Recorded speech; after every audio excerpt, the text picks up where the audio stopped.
ব্রিফিংটা করে তুলবেন আমাদের প্রধানমন্ত্রীর কার্যালয়ের মুখপাত্র জনাব মাহদি আমিন সাহেব। আমি জাস্ট আপনাদেরকে ব্রিফলি বলতে চাই some of the key achievements. দেখেন একটা মিটিং এর পর meeting, the demand of Prime Minister Tarique Rahman সাহেবের টাইমে মালয়েশিয়ান বিজনেস সেক্টরস বলেন একের পর এক business has delayed his departure from Kuala Lumpur. So this is the interest level now on Bangladesh and the new government, which we all can be proud of. One of the major points of discussion with Prime Minister Anwar Ibrahim was that we will accelerate the free trade agreement, and that possible হয়েছে ওনার এই bilateral visit with the Prime Minister যে accelerate করবেন। গত 15 বছরে কেউ কিন্তু free trade agreement এখনো করতে পারেনি। ফ্রি ট্রেড এগ্রিমেন্ট একটা টপিক্যাল ডিসকাশন হিসাবে 2012-তে আসছিল, but all past governments have failed to materialize it with Malaysia. This visit has opened the chance. Both prime ministers have agreed, respective prime ministers have agreed to accelerate the free trade agreement. Eta আমাদের bilateral economic relations রে আরো দৃঢ়ভাবে জোরদার করবে, and it will also address the trade balance. আমরা বর্তমানে ধরেন around $2.6 billion বোধহয় আমাদের ট্রেড ভলিউম মালয়েশিয়ার সাথে। তো এখানে আমাদের এক্সপোর্ট গুলা অনেক কম, এগুলো আমরা to increase exports from going out, the outflow of exports at a great opportunity, and also traditional economic sector গুলো থেকে বেরিয়ে হওয়া new sector যেমন growth sectors such as pharmaceuticals, footwear, ceramics, jute, etc. There are good possibilities. It will establish also, it says, we want, the Prime Minister emphasized that we want to establish a comprehensive partnership. So both Prime Ministers agree to establish a comprehensive partnership which emphasizes on trade, investment, and a strong political relationship. As I said, as part of the comprehensive agreement, the focus away from sort of traditional goods গুলো আছে, it will also address the needs of digital technology, energy, including energy, তারপরে আপনার হালাল industry, AI এবং semiconductors, এগুলো নিয়ে বিরাট opportunity রয়েছে। Particularly if you look at the halal industry, Bangladesh's population, and Malaysia is a leading sort of thought leader as well as a industry provider for the halal economy. So if we can, we've agreed to look at exploring to build a comprehensive partnership in that area. Also,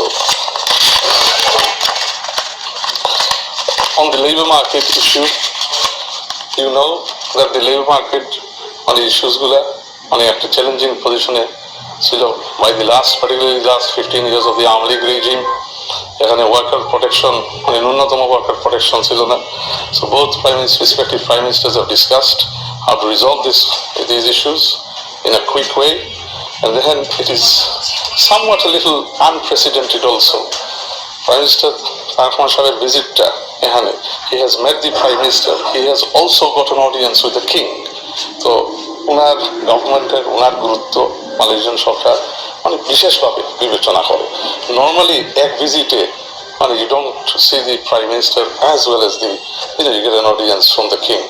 So both respective leaderships, both the Honorable Prime Ministers of Prime Minister of Bangladesh as well as the Prime Minister of Malaysia are keen on taking this relationship to new heights, some of which my colleague now will share with you. Thank you. আপনাদের সবাইকে আন্তরিক ধন্যবাদ এবং শুভেচ্ছা জানাচ্ছি। আপনার মধ্যে অনেকেই খুব কষ্ট করে ঢাকা থেকে এখানে এসেছেন, আমার অনেকে মালয়েশিয়ায় স্থায়ীভাবে বসবাস করছেন। আজকের এই প্রেস কনফারেন্সে উপস্থিত হওয়ার জন্য আপনাদের সকলের প্রতি আমি আন্তরিকভাবে গভীর কৃতজ্ঞতা জানাই।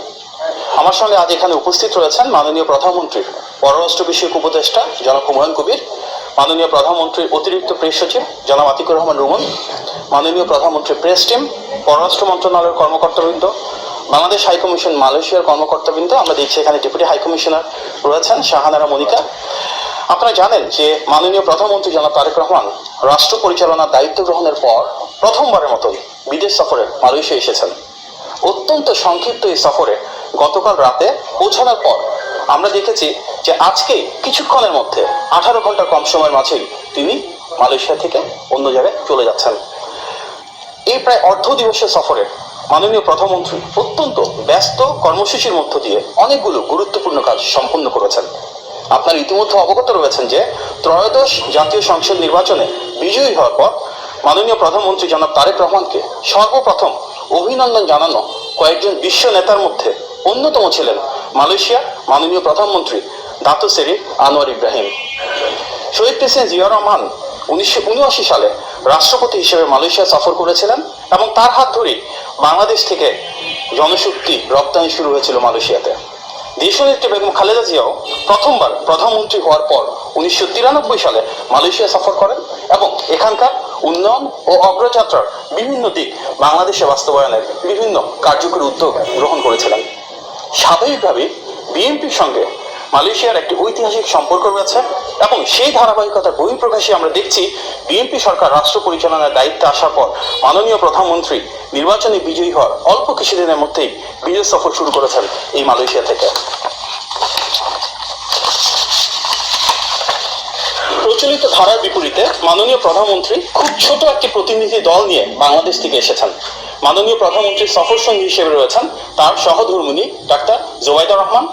তিনি আজ মালয়েশিয়ার মাননীয় প্রধানমন্ত্রী সহ ডাক্তার ওয়ান আজিজা ওয়ান ইসমাইলের সঙ্গে বেশ কয়েকটি পৃথক কর্মসূচিতে অংশগ্রহণ করেছেন। অফিসিয়াল ডেলিগেশনে মাননীয় প্রধানমন্ত্রীর সফর সঙ্গী, যার মধ্যে মন্ত্রী, প্রতিমন্ত্রী ও উপদেষ্টা পদমর্যাদা 10 জন। এই 23 জন অফিসিয়াল ডেলিগেশনের বাইরেও অতি অত্যাবশ্যকীয় কিছু সাপোর্ট স্টাফ যেমন সিকিউরিটি, প্রোটোকল বা মিডিয়া সংশ্লিষ্ট কর্মকর্তাদের কয়েকজন এসেছেন। বিমান বাংলাদেশ এয়ারলাইন্সের রেগুলার যে ফ্লাইটে আমরা এখানে পৌঁছেছি সেই ফ্লাইটের অন্যান্য সাধারণ যাত্রীদের সঙ্গে মাননীয় প্রধানমন্ত্রীর অত্যন্ত আন্তরিক, সৌহার্দ্যপূর্ণ ও উষ্ণ পরিবেশে দেখা হয়, কুশল বিনিময় হয়। প্রিয় সাংবাদিক ভাই ও বোনেরা, মালয়েশিয়ার মাননীয় প্রধানমন্ত্রীর আমন্ত্রণে বাংলাদেশের মাননীয় প্রধানমন্ত্রী জনাব তারেক রহমান কুয়ালালামপুর আন্তর্জাতিক বিমানবন্দরে পৌঁছালে বিমানবন্দরের ভিভিআইপি টার্মিনালে তাকে ও তার সহধর্মিণীকে স্বাগত জানান মালয়েশিয়া সরকারের ধর্ম বিষয়ক মন্ত্রী জুলফিকলি হাসান ও তার সহধর্মিণী। পরবর্তীতে মালয়েশিয়া সরকারের পক্ষ হতে আমাদের মাননীয় প্রধানমন্ত্রীকে লাল গালিচা সংবর্ধনা ও গার্ড অফ অনার দেওয়া হয়। সুসজ্জিত বাহিনীর দেওয়া গার্ড অফ অনারের সময় দুই দেশে জাতীয় সঙ্গীত বাজানো হয়। এরপর বিমানবন্দর থেকে মাননীয় প্রধানমন্ত্রীকে বিশেষ মোটর শোভাযাত্রা সহকারে কুয়ালালামপুরে এই শাংগ্রিলা হোটেলে নিয়ে আসা হয়। এছাড়াও মাননীয় প্রধানমন্ত্রীকে স্বাগত জানাতে কুয়ালালামপুর আন্তর্জাতিক বিমানবন্দর থেকে হোটেল পর্যন্ত 50 মিনিটের সড়ক পথে বাংলাদেশ ও মালয়েশিয়ার জাতীয় পতাকা সজ্জিত করা হয়। আজকে পুত্রজায়াও বাংলাদেশের মাননীয় প্রধানমন্ত্রীকে লাল গালিচা সংবর্ধনা প্রদান করা হয়েছে। মাননীয় প্রধানমন্ত্রীকে স্বাগত জানিয়ে সড়ক পথে বাংলাদেশ ও মালয়েশিয়ার জাতীয় পতাকা সজ্জিত করা হয় এবং পুত্রজায়ায় মাননীয় প্রধানমন্ত্রী ও তার সহধর্মিণী ডাক্তার জোবাইদা রহমানের ছবি বিলবোর্ডে শোভা পেয়েছে। আমরা মালয়েশিয়া সরকারের এই আন্তরিকতার জন্য গভীর কৃতজ্ঞতা জ্ঞাপন করছি। প্রিয় সাংবাদিক ভাই ও বোনেরা, গতকাল রাতে কুয়ালালামপুরে পৌঁছানো মাত্রই এখানে স্থানীয় প্রবাসী বাংলাদেশিদের সঙ্গে নেতৃবৃন্দদের সঙ্গে একটি মত সভার আয়োজন করা হয়। সেই মত বিনিময় সভায় বিভিন্ন শ্রেণী পেশার প্রবাসীদের উপস্থিতিতে মাননীয় প্রধানমন্ত্রী তার চিন্তা, আকাঙ্ক্ষা এবং আগামীর বাংলাদেশ বিনির্মাণের সুনির্দিষ্ট রূপকল্প তুলে ধরেছেন। উষ্ণ ও আন্তরিক সে আলাপচারিতায় আগামীর বাংলাদেশ গড়ার দৃঢ় প্রত্যয় গড়ে উঠেছে, যা আমরা নির্বাচন ইশতেহারে প্রতিফলন দেখেছি। প্রায় 1 ঘন্টার আলাপচারিতায় মাননীয় প্রধানমন্ত্রী বাংলাদেশের উন্নয়নে বিদেশে বসবাসরত প্রবাসী ভাই বোনদের ইতিবাচক অবদানের কথা কৃতজ্ঞ চিত্তে স্মরণ করেছেন। আপনারা অবগত রয়েছেন, স্বল্প সময়ের এই সফরে বাংলাদেশের মাননীয় প্রধানমন্ত্রীর সঙ্গে মালয়েশিয়ার মাননীয় প্রধানমন্ত্রীর দীর্ঘ বৈঠক অনুষ্ঠিত হয়েছে। প্রথমে দুই প্রধানমন্ত্রীর মধ্যে একান্ত কিছু বৈঠক অনুষ্ঠিত হয়। এরপর সীমিত পরিসরে অনুষ্ঠিত বৈঠকে খোলামেলা আলোচনায় দুই দেশের দ্বিপাক্ষিক সম্পর্কের অত্যন্ত গুরুত্বপূর্ণ বিষয় উঠে আসে। পরবর্তীতে ডেলিগেশন পর্যায়ে বাংলাদেশ থেকে আগত সম্পূর্ণ ডেলিগেশনের সাথে উভয় পক্ষের প্রতিনিধিত্ব নিয়ে একটি বৃহত্তর পরিসরে সৌহার্দ্যমূলক আলোচনা অনুষ্ঠিত হয়েছে। মালয়েশিয়ার প্রধানমন্ত্রীর আমন্ত্রণে বাংলাদেশের মাননীয় প্রধানমন্ত্রীর নেতৃত্বে যে ডেলিগেশন সেখানে মধ্যাহ্নভোজে অংশগ্রহণ করে। পরবর্তীতে মালয়েশিয়ার মহামান্য রাজা সুলতান ইব্রাহিম সুলতান ইস্কান্দারের সঙ্গে মাননীয় প্রধানমন্ত্রীর সাক্ষাৎ অনুষ্ঠিত হয় এবং সেখানেও দ্বিপাক্ষিক সম্পর্কের বিভিন্ন গুরুত্বপূর্ণ বিষয় উঠে আসে। উচ্চ পর্যায়ে এই বৈঠক সমূহে বাংলাদেশ মালয়েশিয়ার সম্পর্কের বিভিন্ন দিক নিয়ে আলোচনার পাশাপাশি আঞ্চলিক ও আন্তর্জাতিক অঙ্গনের পারস্পরিক স্বার্থ সংশ্লিষ্ট বিভিন্ন বিষয়ে মত বিনিময় করা হয়। একই সাথে দুই দেশের সম্পর্ককে নতুন উচ্চতায় নিয়ে যাওয়ার ব্যাপারে দৃঢ় আশাবাদ এবং অঙ্গীকার ব্যক্ত করা হয়। প্রিয় সাংবাদিক ভাই ও বোনেরা, এবারের ঐতিহাসিক সফরে বাংলাদেশ এবং মালয়েশিয়ার মধ্যে অনেকগুলো গুরুত্বপূর্ণ খাত নিয়ে আলোচনা হয়েছে। খাতগুলো হলো রাজনৈতিক সহযোগিতা, বাণিজ্য ও বিনিয়োগের সম্প্রসারণ, হালাল শিল্প,